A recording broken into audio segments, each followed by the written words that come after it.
A cool and damp first Thursday of February. This is student meteorologist Zach Duhaime with the forecast update for this afternoon. Yeah, not the best of looks outside right now. Cloudy, dreary, but nothing on the ground. 41 years ago today and 6 years ago tomorrow, we've had two historic blizzards. This one, the historic blizzard of 78. The storm kind of formed down to our south, spiraled around and out to sea. And look at this kind of bullseye in eastern Connecticut. Over 3 feet of snow, almost 100 killed. $600 million in damage, one of the biggest blizzards to ever hit the state. And again, 6 years ago tomorrow will be the 6th anniversary of the blizzard of 2013, where my hometown of Hamden saw 40 inches, 40 inches of snow in about 30 hours. Absolutely incredible. This year, much different temperatures. Not cold enough for snow either. 46 Bridgeport, 42 Danbury. Mind it though, last week this time, we were lucky to get to 10 to 15, so we're doing much better in the temperature department.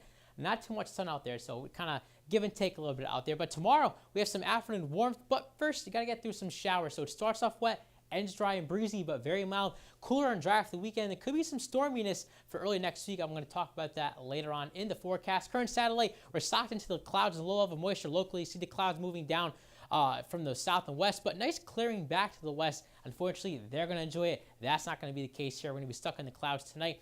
And radar could show you that we're dry for now, but some showers and sprinkles down to the south. That will be heading in probably after the midnight hour. I can show you the future radar. 7 o'clock tomorrow morning, I'll look at some passing showers. Maybe a rumble of thunder cannot be ruled out with some instability coming in, and that's actually ahead of a front. So tomorrow starts off wet for the morning commute, not looking too good, but by the afternoon commute, ditch the jacket and an umbrella, because look at this, temperatures in the low to mid 50s with breezy conditions, but then we cool things right back off for Saturday. So it's a quick, short period of warmth for Friday, so enjoy it. By Saturday, temperatures stuck in the 20s and 30s. Add in the wind, probably feeling like the teens and 20s all day long. So chilly day on Saturday, a little bit warmer on Sunday. There could be a snow shower Sunday night into early Monday morning.